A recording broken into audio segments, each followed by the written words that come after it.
Kita tadi sudah banyak bicara soal konstruksi kasus hukum Bang Edi Mulyadi. Secara khusus seperti apa konstruksi kasus hukum Bang Munarman yang dikaitkan dengan terorisme? Anda saya lihat banyak mengurai mengenai seperti apa sebetulnya konstruksi kasus hukum dalam persoalan terorisme. Yang terbaru seperti yang saya singgung ke Dr. Muhammad Taufik, ada temuan dalam proses pengadilan satu klausul jawaban yang diarahkan. Terus kedua, ada saksi yang menyampaikan bahwa melakukan tindak terorisme, kalau saya nggak salah ya, mohon saya dikoreksi kalau saya salah, itu terinspirasi dari ceramah Habib Rizik Sihab. Seperti apa dokter Anda melihat ini semuanya? Ya begini, ya kita memahami bahwa perkara Haji Munarman ini banyak keganjilan, ya. Sangat terlihat itu dalam surat dakwaan. Bagaimana tadi sudah diuraikan, adanya indikasi jawaban yang diarahkan kepada saksi.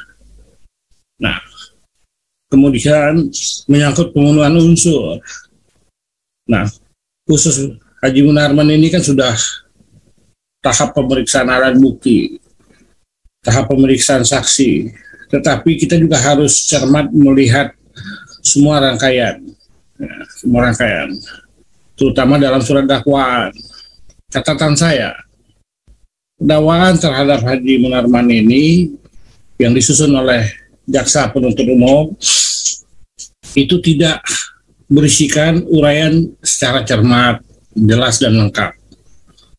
Dan setahu saya ini sudah disampaikan pada saat eksepsi oleh tim penasihat hukum, tetapi eksepsi ditolak. Mengapa dikatakan demikian?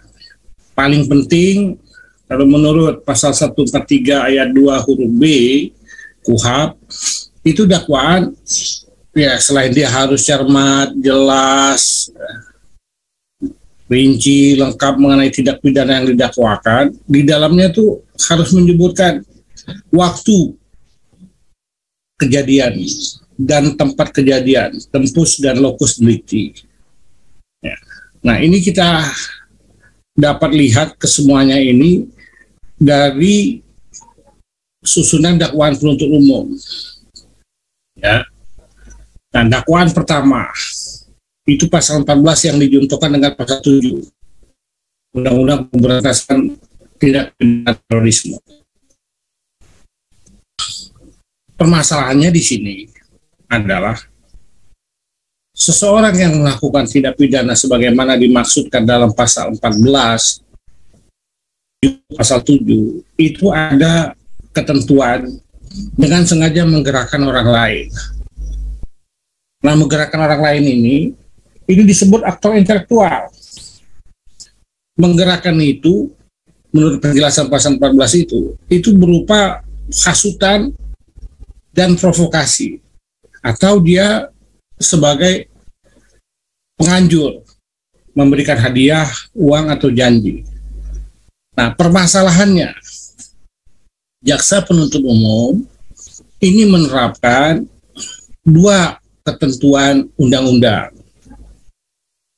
dalam hal penerapan dakwaan pertama pasal 14 ya. Digunakan juga Undang-Undang nomor 5 tahun 2018 tentang perubahan atas Undang-Undang nomor 15 tahun 2003 ya. Nah, Undang-Undang nomor 15 tahun 2003 ini sebagai penetapan terhadap peraturan pemerintah pengganti Undang-Undang nomor 1 tahun 2002 tentang pemberantasan tindak pidana terorisme menjadi undang-undang. Tetapi digunakan juga Undang-Undang nomor 5 tahun 2018. Ada hal yang sangat signifikan. Kalau kita mengacu kepada Undang-Undang nomor 5 tahun 2018, itu hukumannya, ancaman hukumannya itu tidak ada hukuman mati. Kemudian unsur yang tersebut secara ekspresif verbis itu hanya menggerakkan orang lain untuk melakukan tindak pidana terorisme. sebagaimana dimaksud dalam pasal 6, pasal 7, pasal 8, pasal 9, pasal 10, pasal 10A, pasal 12, pasal 12A, pasal 12B, pasal 13, huruf B, huruf C, dan pasal 13A. Nah, tetapi kalau kita mengacu kepada Perpu yang kemudian dijadikan undang-undang, pasal 14-nya itu ada ancaman pidana mati. Ya, selain penjara seumur hidup. Tetapi pasal 14 versi Perpu yang menjadi undang-undang itu, yang dimaksudkan dengan menggerakkan, ya, sebelumnya itu ada unsur merencanakan. Jadi disebutnya itu pilihan, pasal 14 versi Perpu. Setiap orang yang merencanakan dan atau menggerakkan orang lain untuk melakukan tindak pidana terorisme sebagaimana dimasukkan dalam pasal-pasal yang tersebut dalam pasal tersebut. Apa yang dimaksudkan dengan merencanakan? Di sini termasuk mempersiapkan, baik secara fisik, finansial, maupun sumber daya manusia. Nah, sekarang dakwaan itu kejadiannya kan di atas tahun 2003. Tetapi tahun 2018 Undang-Undang Nomor 15 Tahun 2003 telah mengalami perubahan. Menurut doktrin, menurut ajaran, ketika terjadi perubahan atas undang-undang setelah perbuatan dilakukan, maka digunakan ketentuan yang paling menguntungkan. Nah, apa itu ketentuan yang paling menguntungkannya? Apakah Undang-Undang Nomor 15 Tahun 2003 tentang penetapan Perpu Nomor 1 Tahun 2002 menjadi undang-undang, atau Undang-Undang Nomor 5 Tahun 2018? Jelas ketentuan yang paling menguntungkan itu ada di Undang-Undang Nomor 5 Tahun 2018 tentang perubahan Undang-Undang Nomor 15 Tahun 2003. Apa yang paling menguntungkannya di situ? Nah, pasal 14 Undang-Undang 5 2018 itu tidak ada hukuman mati. Jelas menguntungkan itu. Dan juga di sini tidak ada unsur mempersiapkan, merencanakan, baik secara fisik, finansial, maupun sumber daya manusia. Nah, ini kan dua undang-undang digunakan kepada subjek yang sama, padahal telah terjadi perubahan terhadap norma delik. Nah, ini yang seharusnya disikapi dengan baik oleh penuntut umum. Ya, saya bingung.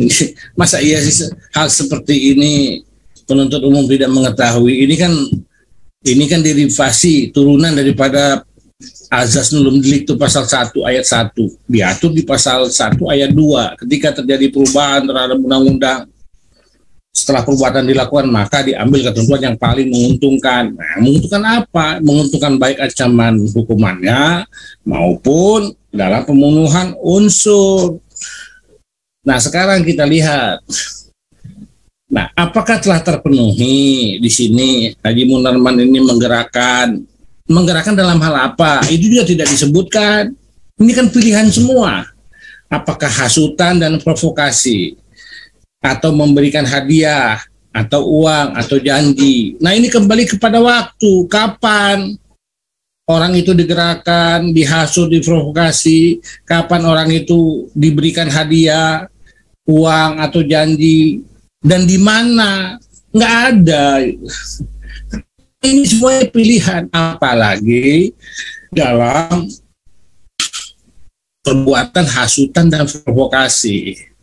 Kalau kita bicara hasutan provokasi, ini sama dengan pasal 160 KUHP, penghasutan.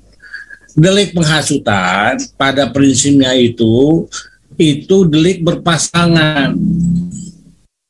Ada dua pihak antara penghasut dan si terhasut. Seseorang yang terhasut melakukan perbuatan sesuai dengan apa yang dikehendaki, diingini oleh si penghasut. Oleh karena itu, seseorang yang melakukan penghasutan dan si terhasut dalam identitas yang sama.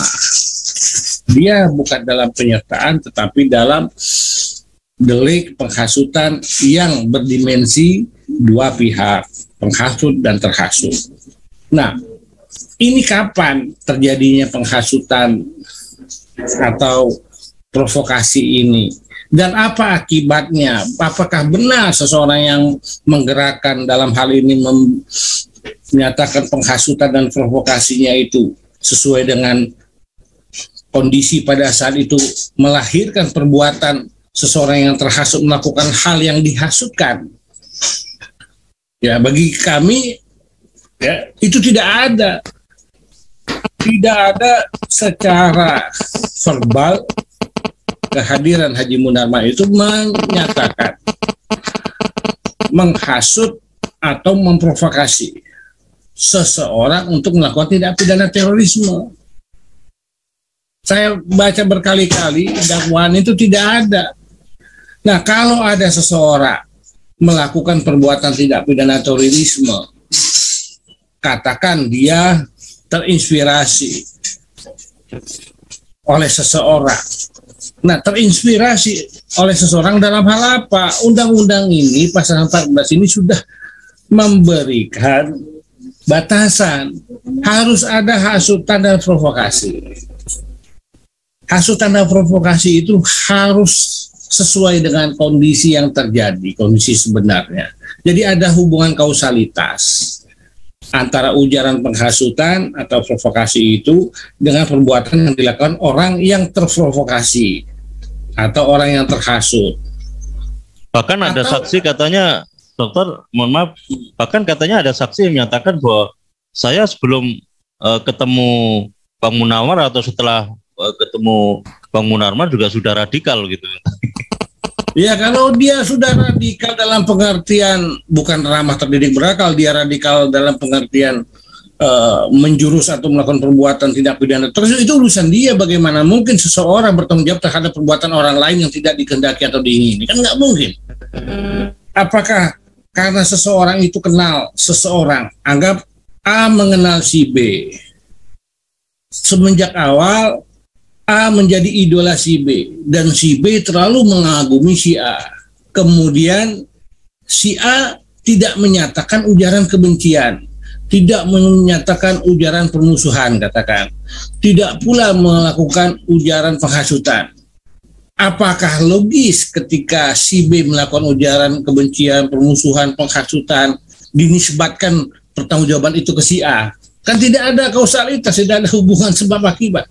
Tidak ada hubungan emosional terkait dalam hal delik menggerakkan. Menggerakkan ini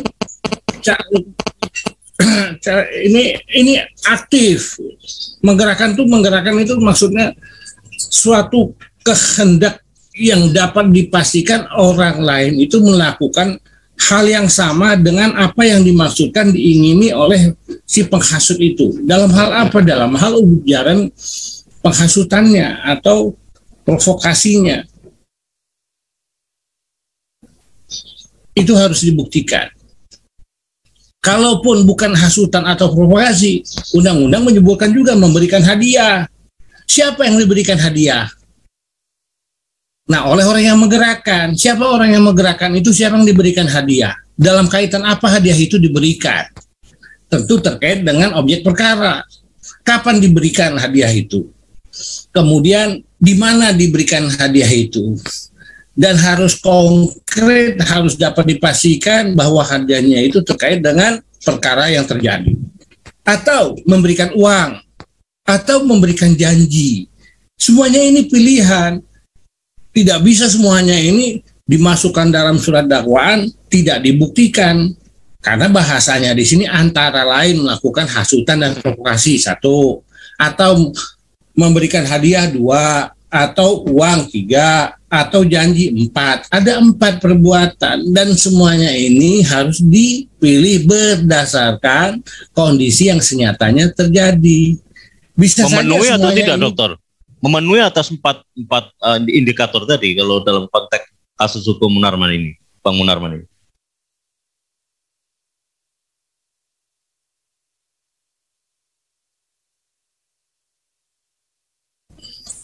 Halo, tes. Halo. Iya, sepanjang tidak ada uraiannya, dalam rumusan dakwaan penuntut umum ya bagi saya ya tidak terbukti, karena kan harus disebutkan kapan orang itu melakukan perbuatan karena memang dia terhasut dan terprovokasi. Berarti ada ujaran penghasutan dan provokasi. Ujaran penghasutan dan provokasinya itu harus menjurus, mengena terhadap perbuatan orang lain, dan perbuatan orang lain ini harus benar-benar diyakini pasti karena ucapan, ujaran, hasutan, dan provokasi. Atau orang lain melakukan suatu perbuatan itu karena digerakkan oleh aktor intelektual ini karena dia dapat hadiah, diberikan hadiah oleh yang menggerakkan. Dalam bentuk apa hadiah itu? Kapan hadiah itu diberikan? Tempatnya di mana hadiah itu diberikan? Atau uang, atau janji. Nah, kalau udah bicara begini, siapa saksinya? Siapa saksi yang melihat, mendengar, mengalami secara langsung bahwa telah terjadi adanya ujaran penghasutan dan provokasi, atau saksi yang melihat adanya pemberian hadiah, atau saksi yang melihat, mendengar, mengalami adanya selain pemberian hadiah adanya pemberian uang atau adanya janji. Siapa saksinya? Nah, ini saya belum lihat, karena pasalnya ini mengatakan demikian kalau bicara pasal 14. Ya. Jadi aktor intelektual ini mencakup dua subjek delik. Pertama, dia sebagai penghasut dan provokasi, atau dia sebagai penganjur, witlocker. Nah, dalam surat dakwah penuntut umum tidak ada uraian secara cermat, jelas, dan lengkap terkait dengan penghasutan dan provokasi guna menggerakkan orang lain untuk melakukan tindak pidana terorisme. Nah, begitupun terkait dengan pemberian uang, hadiah, janji dalam kaitannya dengan unsur menggerakkan orang lain untuk melakukan tindak pidana terorisme. Apalagi menyangkut tentang waktu tempus, ya, dan tempat lokus yang didakwakan. Kapan dan di mana yang bersangkutan dalam hal ini Haji Munarman menggerakkan orang lain? Siapa orang lain itu? Dan siapa yang menyaksikan adanya ujaran penghasutan, provokasi, pemberian hadiah, uang, janji? Siapa? Nggak ada itu.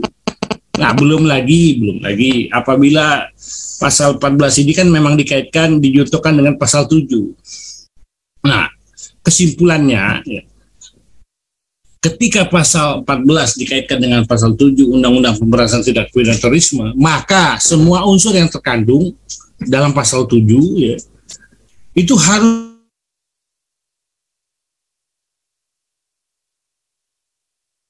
pasal 7 itu menyatakan setiap orang yang dengan sengaja menggunakan kekerasan atau ancaman kekerasan bermaksud untuk menimbulkan suasana teror atau rasa takut terhadap orang secara meluas atau menimbulkan korban yang bersifat massal dengan cara merampas kemerdekaan atau hilangnya nyawa atau harta benda atau untuk menimbulkan kerusakan atau kehancuran terhadap objek vital yang strategis atau lingkungan hidup atau fasilitas publik atau fasilitas internasional dipenjara pidana paling lama seumur hidup. Pertanyaannya, siapa yang mengalami adanya kekerasan atau ancaman kekerasan? Ya, terus fakta konkret timbulnya suasana teror atau rasa takut secara meluas, atau kapan timbulnya korban yang bersifat massal, ya, atau adanya kerusakan atau kehancuran terhadap objek-objek vital yang strategis, lingkungan hidup, fasilitas publik, fasilitas internasional. Nah, ini kan semua pilihan. Kapan itu terjadi? Di mana itu terjadi? Apakah itu perbuatan yang disebutkan dalam pasal 14 pasal 7 itu, orang yang melakukan itu benar-benar terhubung dengan orang yang menggerakkan tindak pidana sebagaimana dimaksudkan dalam pasal 14. Nah, ini harus ada bukti konkret. Karena tadi saya sebut kalau bicara pasal penghasutan berarti ini delik berpasangan. Ketika pasal 14 dijuntukan dengan pasal 7, maka rumusan delik dalam pasal 7 itu benar-benar harus terjadi. Nah, oleh karena itu akibat yang terjadi sebagaimana dimaksudkan dalam pasal 7 oleh orang yang melakukan itu harus benar-benar terhubung dengan orang yang menggerakkan, aktor intelektual. Dalam hal ini orang yang menggerakkan itu tadi kan jelas dia menghasut atau provokasi atau memberikan uang, hadiah atau janji.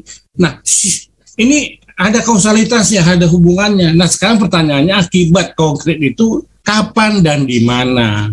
Misalkan kalau ada timbulnya korban yang bersifat massal itu kapan dan di mana? Kan nggak ada ini.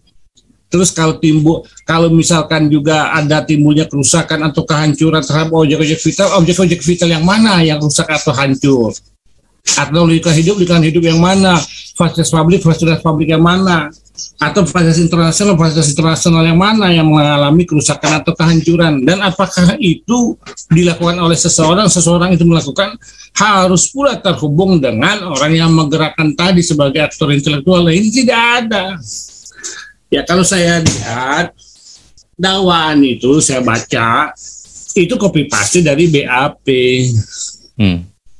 Tidak ada kejelasan pembunuhan unsur. Nah, kalau bicara pembunuhan unsur itu kan ada dua, ya Slamet.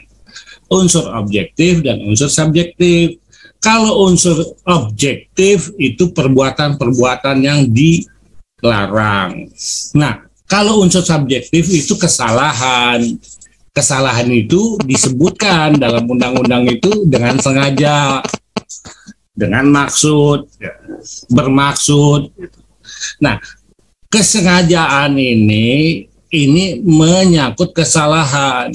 Kesalahan itu adalah penggunaan pikiran secara salah yang mengarahkan seseorang melalui penggunaan pikiran secara salahnya dia menggerakkan dirinya sendiri melakukan perbuatan itu dilarang oleh undang-undang.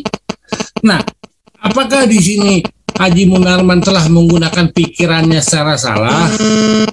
Kemudian karena dia menggunakan pikirannya secara salah, dia melakukan hasutan, provokasi, kemudian atau pula dia memberikan uang, janji, hadiah, kan nggak ada. Kalau seseorang hadir dalam suatu seminar, tidak tahu sebelumnya seminar itu kemudian diarahkan untuk suatu baiat. Nah, Haji Munarman hadir. Sebelumnya tidak tahu ada rekayasa nanti akan ada acara baiat. Dia diundang sebagai dalam kapasitas narasumber. Kehadiran dia itu benar karena ada undangan sebagai narasumber. Dia tidak tahu ada suatu acara dukungan baiat. Tidak tahu sebelumnya. Berarti di sini tidak ada penggunaan pikiran secara salah. Orang hanya hadir kok. Adapun orang-orang yang memberikan baiat di luar Haji Munarman itu urusan mereka. Urusan mereka bukan urusan Haji Munarman. Sehingga kalau terjadi apa-apa, kalau misalkan terjadi delik, ya Haji Munarman tidak pada tempatnya disamakan dengan orang-orang yang hadir memberikan baiat. Ya kan? Karena dia tidak tahu akan ada acara itu, dia diundang dalam kapasitas memberikan materi. Materinya itu pun berdasarkan dokumen, berdasarkan fakta. Materinya berupa pemikiran. Apakah pemikiran, fakta, dokumen itu adalah bagian dari menggunakan pikiran secara salah? Kan tidak. Ya. Kecuali pemberian materi itu ya menyimpang, tidak sesuai dengan doktrin agama. Nah, yang disampaikan Bang Haji Munarman itu sesuai kok. Banyak dibicarakan baik dalam seminar, dalam diskusi, dan terdapat dalam berbagai literatur. Hal yang tidak bermasalah bagi saya. Kalau kita bicara syariat Islam, kita bicara khilafah, kita bicara misalkan jauh ke depannya akhir zaman jihad fisabilillah, bicara Imam Mahdi, Al-Mahkamah Al-Kubro, atau dalam versi disebut Al-Magedon, itu memang ada kok, banyak gitu hadis-hadisnya ya, pendapat-pendapat para pakar, para fuqaha, para alim, nggak masalah. Nah, kalau kemudian ada acara itu kemudian memberikan baiat, itu hal yang lain. Yang bertanggung jawab adalah panitia. ya, pemerakasa itu terlepas dari kondisi batin dari seseorang yang namanya Haji Munarman. Dia tidak ada kesalahan sama sekali di sini karena dia tidak dalam kondisi dengan sengaja. Kalau bicara dengan sengaja berarti ada kesengajaan, ada kesalahan. Dia tidak ada dengan sengaja. Ya, yang dengan sengaja itu ya kemungkinan besar itu pihak-pihak tertentu yang menginisiasi acara itu, ya kan? Dan itu ya selamatkan. Iya, dokter. Lagi belum lagi pasal 15 yang dikaitkan dengan pasal 7, belum lagi ya pasal 13 huruf C. Ya, ini terkait dengan menyembunyikan informasi terjadinya tindak pidana terorisme. Tapi yang paling penting bagi saya adalah pembunuhan unsur dalam dakwaan yang disusun jaksa penuntut umum itu masih kabur. Apa yang diuraikan itu belum menunjukkan adanya pemenuhan unsur sebagaimana yang dimaksudkan dalam undang-undang. Ya, dokter. Kita harus jelas, boleh menyela, dokter. Ya, silakan. Ya, dokter, dengan melihat anatomi tuntutan yang disampaikan oleh JPU seperti itu dan ternyata tidak terpenuhi unsur keterkaitan antara jerat pasal yang tadi diurai oleh dokter, antara pasal 14, pasal 7, ada pasal berapa lagi, banyak sekali itu pasalnya. Itu harusnya menjadi satu kesatuan, tidak terpisah. Apakah secara anatomi ketika kita mencoba mencermati apa yang disampaikan oleh JPU dalam proses pengadilan Haji Munarman ini, bisa dikatakan bahwa ini memenuhi unsur indikasi adanya kriminalisasi, atau ini adalah sebuah kasus politik yang menjadi sebuah bagian dari kasus hukum gitu, dokter? Ya, indikasinya tadi itu yang sebagaimana sumber yang lain sudah mengatakan dan viral di media, itu jawaban yang diarahkan ya. Itu kan itu yang harus menjadi catatan penting bagi majelis hakim. Kalau seorang saksi dalam proses persidangan dia sudah diarahkan, ya, dia sudah diarahkan, nah itu batal itu. Itu batal itu. Ya, batal keterangannya batal, dan ini akan mempengaruhi. Berarti jangan-jangan saksi yang lain yang dihadirkan dalam posisi yang sama. Nah, saksi itu harus menunjukkan adanya keterpaduan antara keterangan yang satu dengan yang kedua. Kesaksian yang mereka sampaikan itu harus menunjuk kepada kondisi konkret yang terjadi. Apakah sekarang dipertanyakan, apakah saksi itu melihat, mendengar, mengalami secara langsung terkait adanya ucapan penghasutan, ucapan provokasi terkait atau adanya pemberian hadiah, uang atau janji? Kalau iya, kapan dan di mana? Nggak ada. Ya kan? Nah, di sisi lain jaksa juga harus menetapkan ini pasal 14 ini penghasutan dan provokasi atau pemberian hadiah atau pemberian janji atau uang. Ini nggak ada, Cak. Ini semua ditempel tak saja nama hukum itu, tapi tidak diuraikan. Nah, penguraian itulah yang dalam konstruksi dakwaan itu menjelaskan, ya, dengan istilah anatomi tadi itu, menjelaskan pemenuhan unsur, siapa melakukan apa, dengan cara bagaimana, kapan waktunya, di mana tempatnya. Nah, orang yang melakukan itu, apakah yang dilakukan itu benar-benar terhubung dengan orang yang menggerakkan, dan apakah ini benar-benar ada kausalitas bahwa akibat yang terjadi memang benar-benar dikehendaki, diingini oleh si yang menggerakkan, dan apakah benar orang yang digerakkan itu benar-benar melakukan itu karena memang dia digerakannya dalam bentuk adanya suatu penghasutan, provokasi, dan semuanya itu harus jelas sejelas-jelasnya. Tidak bisa digambarkan hanya kronologis kegiatan-kegiatan para pihak yang dianggap terprovokasi atau terhasut tanpa menjelaskan adanya suatu hal-hal terkait sebagaimana saya sebutkan di muka, dan paling signifikan akibat yang terjadi itu apa. Akibatnya apa? Iya. Nah, itu akibat dengan perbuatan itu ada kausalitas, ada teorinya itu, ada antefaktum, ada postfaktum, dan semuanya ini saling mengikat. Nah, akibat itu ditentukan oleh suatu antecedent, sebab yang paling dominan, sebab yang berpengaruh. Siapa sebab yang berpengaruh? Apa dan bagaimana itu? Apakah benar sebab yang paling berpengaruh ini pernyataan Haji Munarman? Bisa saja dia terpengaruh oleh hasutan orang lain, terprovokasi oleh orang lain, bisa saja dia mendapatkan hadiah uang atau dia mendapatkan janji orang lain, tetapi ketika perkara ini terungkap, dinisbatkan ke Haji Munarman, padahal ada sebab lain, ada faktor-faktor lain yang berpengaruh yang menyebabkan orang itu melakukan tindak pidana terorisme, katakan seperti itu. Kalau ada sebab lain atau faktor lain yang dominan, signifikan, mempengaruhi orang itu melakukan tindak pidana terorisme, sebab itu yang mestinya dicari. Nah, tetapi dalam hal-hal tertentu ini kan tidak jelas. Kemudian diarahkan kepada Haji Munarman. Padahal kalau bicara kausalitas, apakah sebab itu satu? Sebab itu banyak. Bisa saja orang itu melakukan tindak pidana terorisme karena dia salah membaca buku.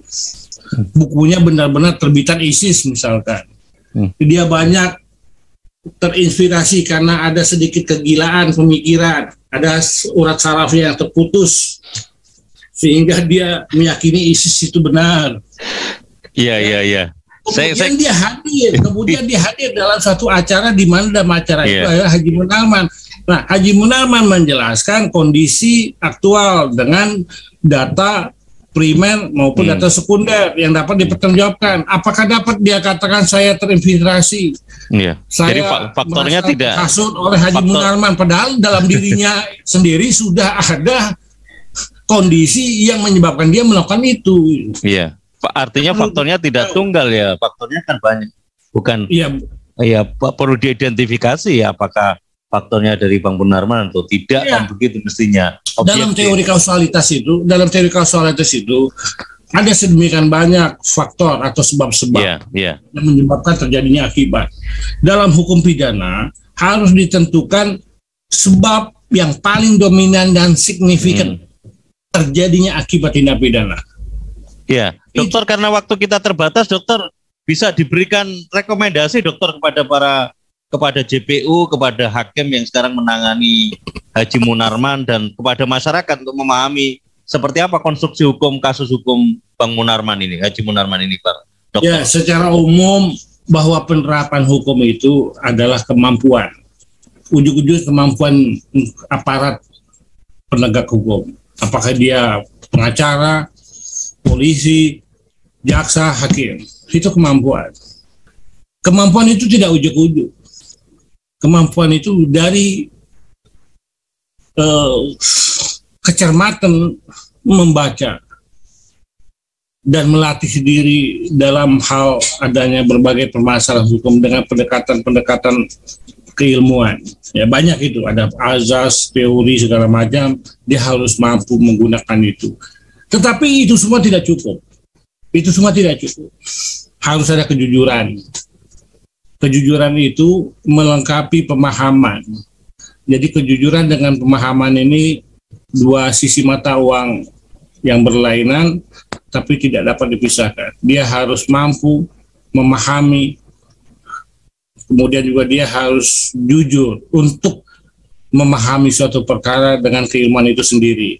Dan ini tidak dapat dilepaskan dari suatu sistem. Sistem hukum itu ya selain struktur, substansi, dan budaya. Nah, budaya ini terkait di dalamnya itu ada keyakinan kita, pertanggungjawaban kita kepada Allah, Tuhan yang Maha Esa. Bagaimana kita meyakini adanya kekuatan yang menguasai alam semesta ini, Allah Subhanahu Wa Taala.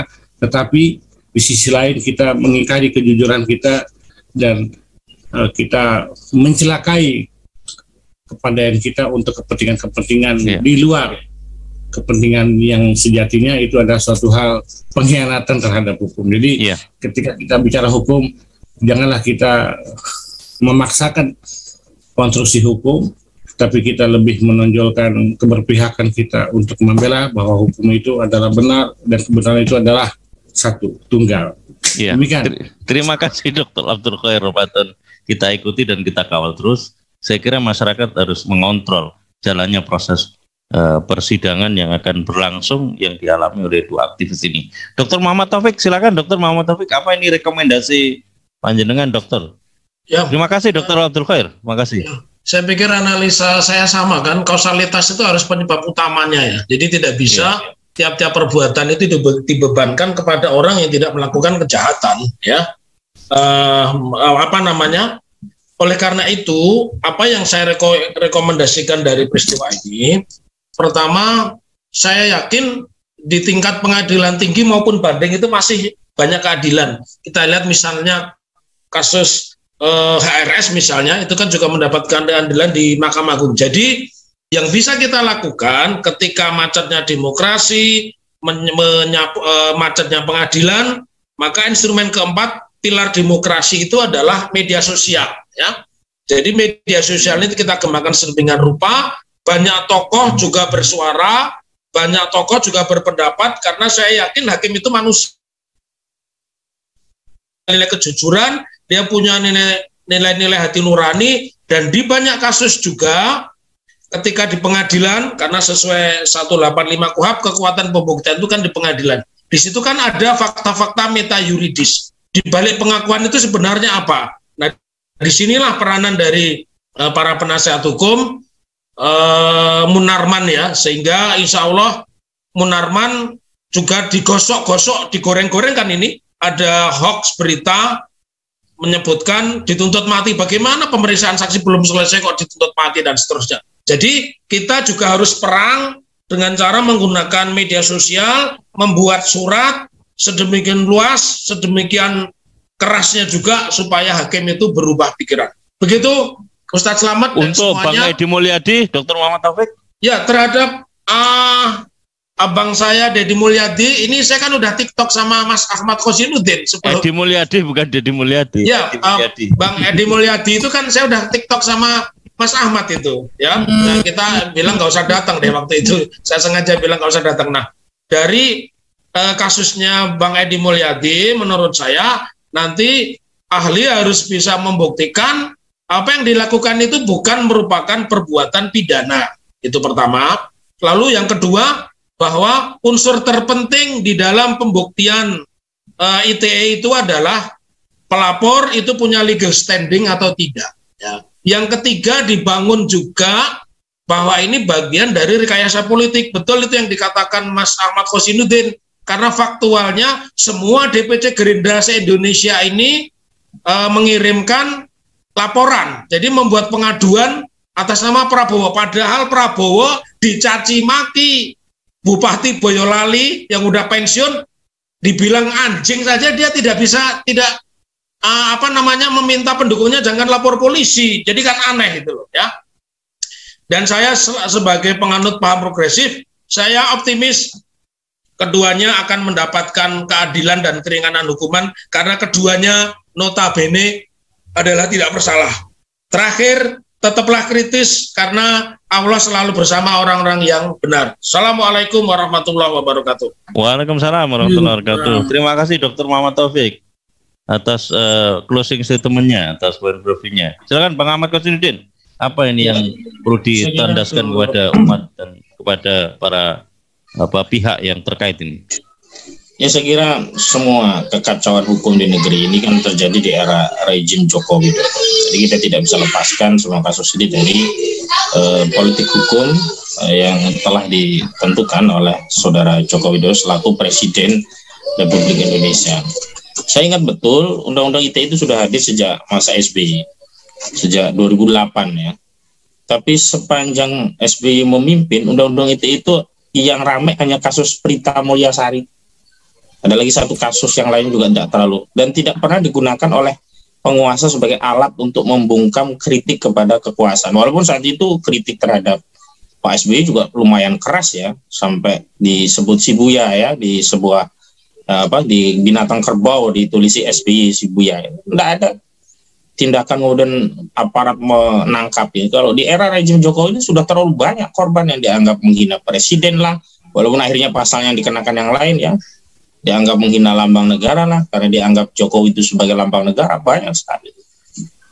Jadi saya sih cuma mau kasih ultimatum, ya silahkan saja lah kalian yang masih berkuasa, zalim sezalim-zalimnya lah, silahkan saja. Tapi ingat, jabatan kalian juga akan berhenti, yang jadi polisi juga akan pensiun, yang jadi hakim juga akan pensiun, belum sampai mati ya, pensiun dulu, dan kemudian kalian akan kembali kepada masyarakat.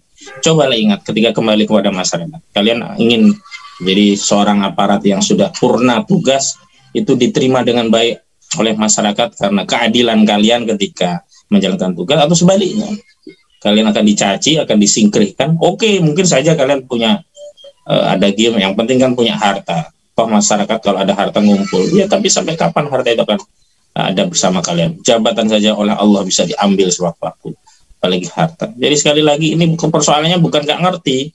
Jadi unsur-unsur yang disampaikan Bang Abdul Khoir itu saya yakin polisi, jaksa, hakim itu tahu. Oh itu kan kuliah S1 itu, kuliah awal, asas-asas hukum pidana itu. Tapi yang pasti adalah mereka sudah terkooptasi dengan kekuasaan, harta, tahta, dunia itu, yang membuat mereka hilang daya intelektualitasnya untuk mengurai unsur-unsur pidana secara objektif gitu. Karena udah ada target gitu loh. Pokoknya kalau sudah mentarget, ya susah nanti teori ya sekenanya dipakai gitu. Kalau teori tadi kausalitas yang harusnya teori adekuat ya, yang paling punya pengaruh atau faktor determinan yang menjadi sebab, dia pakai nanti teori ekuivalensi, setiap syarat adalah sebab, itu kan ngaco. Padahal itu teori-teori seperti itu sudah ditolak seluruh ahli hukum pidana. Tapi sekali lagi, saya masih punya keyakinan bahwa ini nggak ada kalah. Bang Munarman menang, dia tetap istiqomah. Bang Edi Mulyadi menang, dia tetap istiqomah, dia tetap konsisten menyuarakan kebenaran. Dan hidup kita kan sesungguhnya nanti di akhirat. Oh ini di dunia ini sandiwara saja kok. Paling mantar kita hidup 63, 70 itu sudah hebat. Dan sekarang kemarin ketika Luhut Binsar Panjaitan menyampaikan orang 60 tahun itu nggak boleh keluar, kita tahu ternyata pejabat-pejabat itu udah kakek-kakek semua, nenek-nenek, udah tua bangka semua mereka. Kan zohirnya kan mereka duluan, walaupun masalah aja kita nggak tahu. Jadi sederhana sajalah, kita nikmati saja kezaliman mereka dengan terus berdakwah, terus melawan gitu, tidak perlu takut dengan ancaman orang-orang zalim. Karena sesungguhnya yang patut untuk takut itu mereka yang berbuat zalim, takut dikeroyok oleh masyarakat, takut dicekik oleh masyarakat kekuasaan mereka dan mati mereka. Jadi kita yang menyuarakan kebenaran ini jangan kemudian justru takut dengan mereka yang zalim. Insya Allah itu yang jadi keyakinan kita. Dan paling penting adalah motif atau tujuan kita dakwah ya, hanya cari ridha Allah, dan itu yang akan menjadi kekuatan kita untuk terus istiqomah menyuarakan kebenaran di saat banyak orang pintar hari ini menyembunyikan kepintarannya karena takut akan kezaliman penguasa. Demikian, Assalamualaikum warahmatullahi wabarakatuh. Waalaikumsalam warahmatullahi wabarakatuh. Nampaknya kita menghadapi dua persoalan sekaligus. Yang pertama, law enforcement, penegakan hukum ini benar-benar tunggu. Seperti apa sebenarnya penegakan hukum ini benar-benar bisa merealisasikan keadilan, bisa merealisasikan kepentingan di atas kepentingan, melayani umat, melayani rakyat. Yang kedua, lawmaking process. Ada banyak gugatan terkait dengan produk aturan kekinian yang sekarang hadir di tengah-tengah kita. Ini juga memberikan satu gambaran faktual kepada kita bahwa ternyata proses lahirnya berbagai produk aturan itu justru malah banyak memenuhi ruang tuntutan publik, di mana ternyata banyak publik yang merasa tidak dilibatkan dalam proses penyusunan produk aturan itu. Ini sesungguhnya mengkonfirmasi keadaan kita bahwa sebetulnya kita ini diingatkan oleh Allah Subhanahu wa taala bahwa sebaik-baik aturan itu adalah aturan kembali kepada Allah Subhanahu wa taala, Sang Pencipta manusia yang menurunkan aturan yang datang kepada manusia dan mengutus Rasulullah sallallahu alaihi wasallam sebagai penyempurna kehidupan manusia dan sebagai penyempurna kehidupan alam semesta ini. Insya Allah dengan begitu kita akan terus bisa merealisasikan kehidupan negeri ini yang benar-benar kehidupan negeri yang benar-benar sesuai dengan apa yang dikehendaki oleh Allah Subhanahu wa taala. Dan terima kasih saya sampaikan kepada Dr. Abdul Khoir, Dr. Muhammad Taufik, Bang Ahmad Husnuddin, bahwa semua yang kita lakukan ini adalah semata-mata di dalam rangka untuk limardotillah, mengharap ridha Allah Subhanahu wa taala, untuk mengingatkan dan jangan lelah untuk mengingatkan, karena inilah fungsi kita, fungsi kontrol sebagai bagian dari masyarakat, untuk mengingatkan para pengambil kebijakan kepada kembali kepada jalan yang benar. Dari saya sampaikan juga jazakallahu khairan kepada para tokoh yang sudah hadir di partisipan Zoom Meet ini dan juga para netizen yang juga merilai kegiatan kita, Pusat Kajian Analisis Data di Ahmad Khosinuddin Channel maupun di Refli Harun Channel. Saya sampaikan jangan lelah untuk bisa menyaksikan tayangan yang disampaikan oleh Pusat Kajian Analisis Data sebagai bentuk pencerahan kepada umat dan penyadaran untuk umat agar kita terus bisa menghidupkan akal sehat kita. Billahi taufiq wal hidayah. Wassalamualaikum warahmatullahi wabarakatuh. Terima kasih, Dokter.